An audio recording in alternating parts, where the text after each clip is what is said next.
to German Chancellor Angela Merkel, who you can just see is standing up there, ready to make her part of this historic joint speech today in Strasbourg.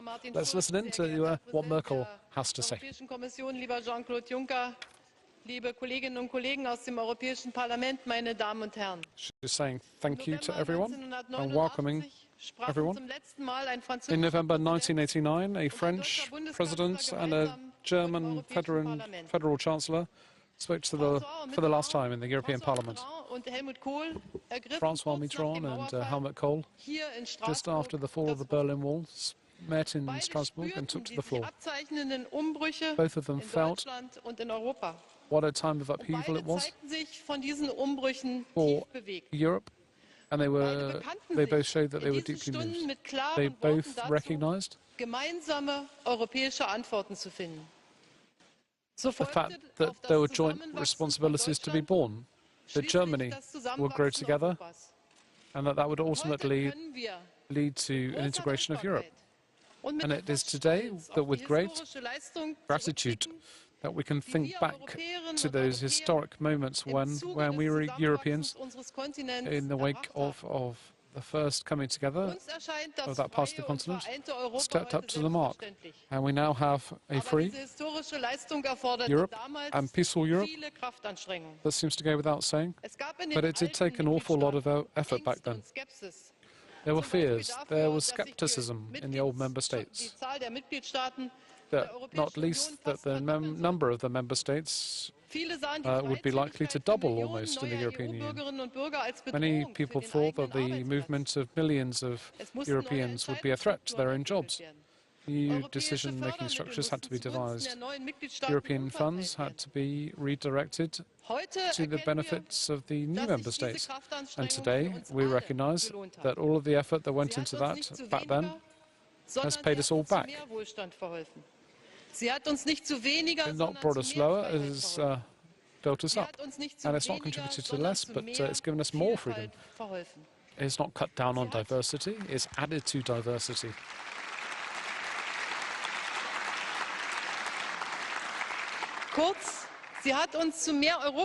In brief, it has helped us along the way to more Europe, because we have learned from our history and from our diversity that we must master the situation and the capabilities to put us in a position to take up the responsibility for freedom. Responsibility for freedom is ultimately tolerance, which is a valuable commodity. The old differences between East and West have turned out to be a great moment in history, and it showed that if we demonstrate courage and if we demonstrate the will, we can do it, and that there is absolutely no reason at all to step back and to feel discouraged in these times. In a word, it showed us and shows us what is possible. You have, after that, draw up the Lisbon Treaty and the Fundamental Charter, and we've seen altogether we've been able to pull ourselves through the economic crisis, and we're stronger together than we are separate. And the European state debt crisis is one we acted together. And Francois Hollande referred to the very difficult negotiations. It meant that we were able to work together and we were able to guarantee the unity of the Eurozone.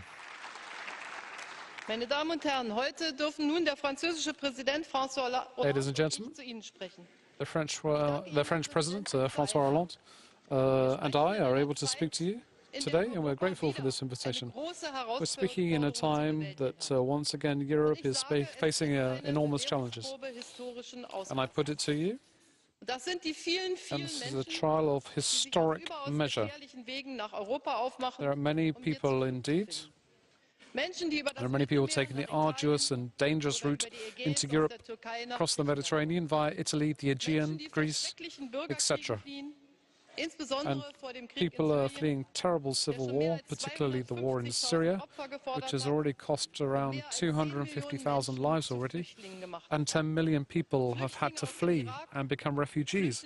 There are refugees from Iraq, refugees from the unstable situation in Libya, and parts of Africa. And they've all had to face the fact that diplomatic negotiations and all the transatlantic arrangements haven't brought about peace in Syria yet. We've not been able to prevent the conflict in Syria. We didn't manage to plug the vacuum in Libya. These are people should have the possibility of living in or living without fear. They shouldn't have the fear of living with bombs in their own country. And this is a job for Europe, and ultimately it's a job for the whole world, she says. And this is the message, I think, today. A decisive contribution by Europe to that problem is that required. A fight against war, political, military persecution, the loss of hope, poverty. Germany and France, with that resolve, have helped. Wir haben die Annexion der Krim erlebt. Wir haben die Destabilisierung der Ostukraine erlebt. Und ich sage ganz offen, wir haben glücklicherweise in Europa gemeinsam gehandelt. Wir haben gemeinsam Sanktionen verhängt und gesagt, das ist eine Verletzung unserer Prinzipien, das werden wir nicht zulassen. Aber jetzt arbeiten wir daran, diesen Konflikt zu lösen. At work on trying to solve conflict, and we use the Normandy format. Last Friday, we held talks in Paris, in France, and they give us hope at least that the ceasefire may hold and the elections in the Donetsk and Luhansk regions may be held, referring to the Ukraine conflict, of course, here. This is one of the many conflicts, she says, and I know that our foreign security policy must continue to try and resolve conflicts and to stop the causes for people having to flee. We will have to put much more money forward than we have hitherto, and the decisions required to bring that about need to be made swiftly. All this is going to change Europe once again, just as happened after changes 25 years ago. And of course, with an improvement in our competitiveness, that is an issue we have to get to grips with. The digitization of our society too, sustainability and development, a common energy policy, free trade agreement. And then right now, the strong economic Europe, which exploits the value of the single market, is needed more than ever before. And our economic policy coordination is required more than before. And we need to try and sort out the conceptual errors that we had at the heart of that. And Germany and France will play their part in doing that. German Chancellor Angela Merkel addressing the European Parliament in Strasbourg, if you're just joining us here on Euronews. A great number of refugees is changing the agenda in Europe, she says, and it's going to do so ever more, and increasingly so because it's a matter of our interests in Europe and our place in the world that's being challenged. And we have to try to help stop the flow of migrants, and there's no way around ensuring that addressing the causes of people will flee, but in these months in Europe we're seeing that global events have involved us very closely. And that happens whether we like it or not. We can't shut ourselves off from the world. Never before since the Second World War have so many people been fleeing. More than 60 million. And I think that figure shows quite what the size of the problem is.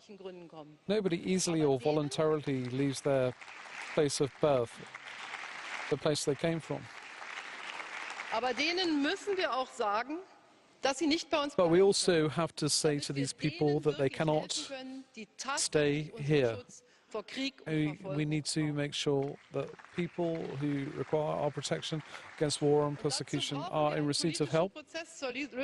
And we need a political process to bring about a sorting out of the problems in Syria with all the international operators and a greater international role in Europe in all of that. Syria's neighbors need to help as well, she says. And there needs to be prospects for the millions of refugees that are here. Europe has made proposals to improve the financial arrangements, and I thank the Parliament for their help with that. Turkey plays a key role. Turkey is our immediate neighbor. It's the starting point for irregular migration. And they've been doing extraordinary things for almost 2 million people, and they need our strong support when it comes to accommodating and helping refugees and in the fight against traffickers. This is political dialogue, which the Commission has started with Turkey, and it's of real importance. Germany is going to provide bilateral support in that, and all of the efforts to form a unity government in Libya is one that Europe supports.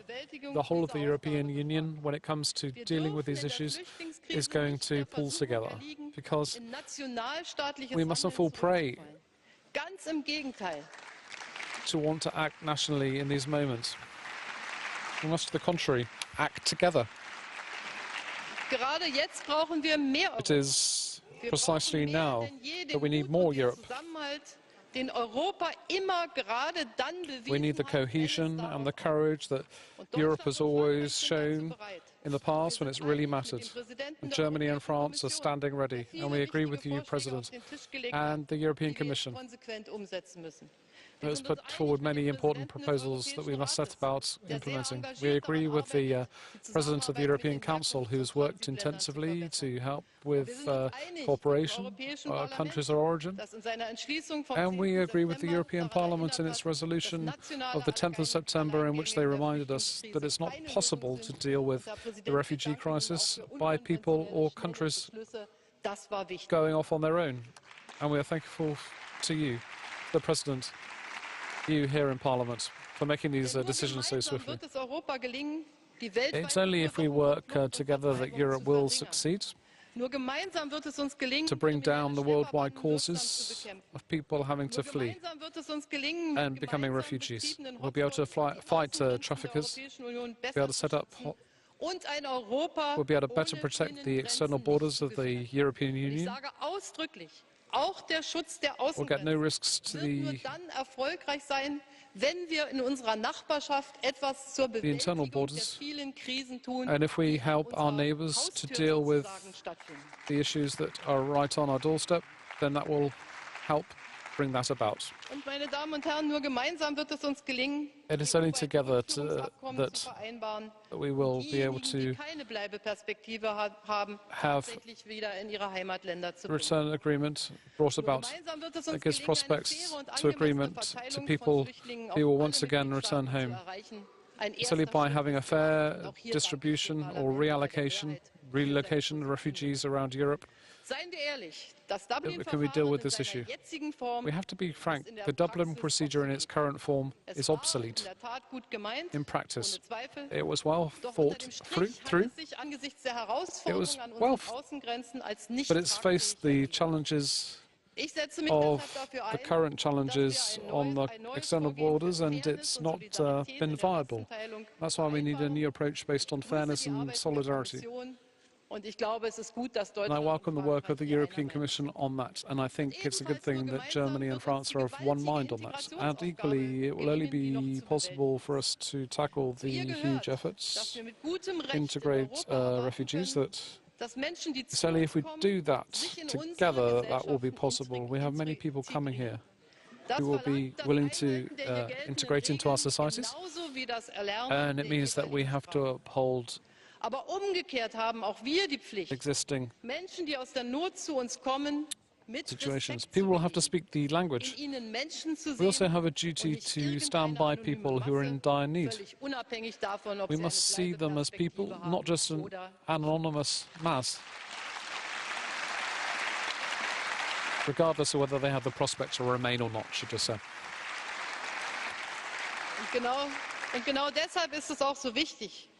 And it's exactly for that reason that humanitarian minimum standards must be upheld for accommodation of refugees and the processing of asylum applications. We owe that to ourselves, and we are a community. We are a community of law, and we must orientate ourselves to those values that were established and set down in the European treaties: human dignity, tolerance, the respect of human rights and solidarity. And all of that means that these challenges cannot be borne by one or two member states alone, but by everybody all together. We have to face the fact that even if it's attempting to shut off from all of this, we all know that people will come to harm on our borders, and it will serve nobody's interests. It certainly won't help those affected. They will still try to find ways in order to reach Europe, and it will not serve us in Europe. Shutting ourselves off in the time of the internet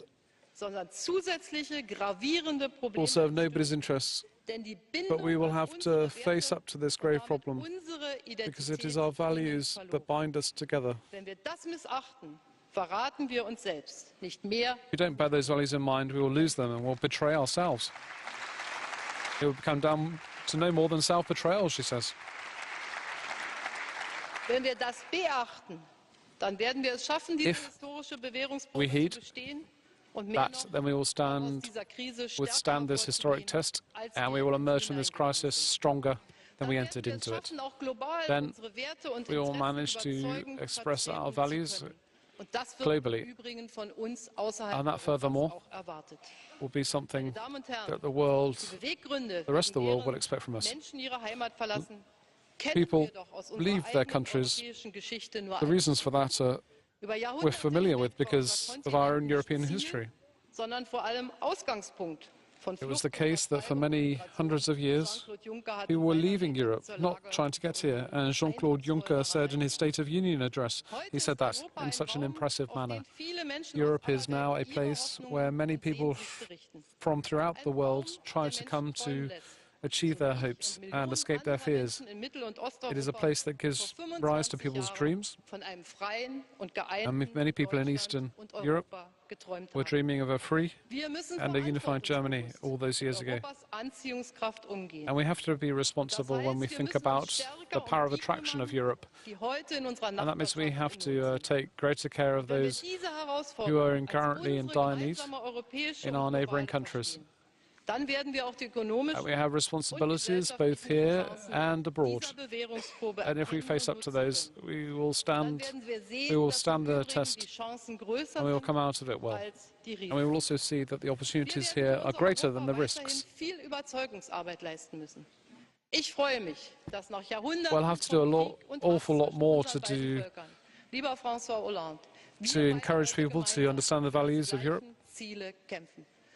We will now show that we can fight together to fight for the same objectives.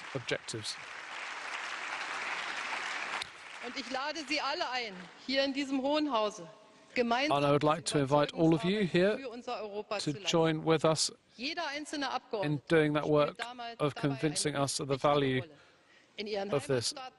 Every single member in this House will play an important role back in your home countries, in your own constituencies. In the full face of European voters.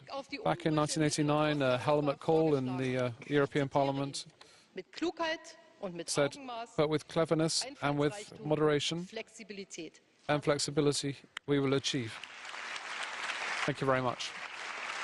So German Chancellor Angela Merkel addressing the plenary session of the European Parliament in Strasbourg there.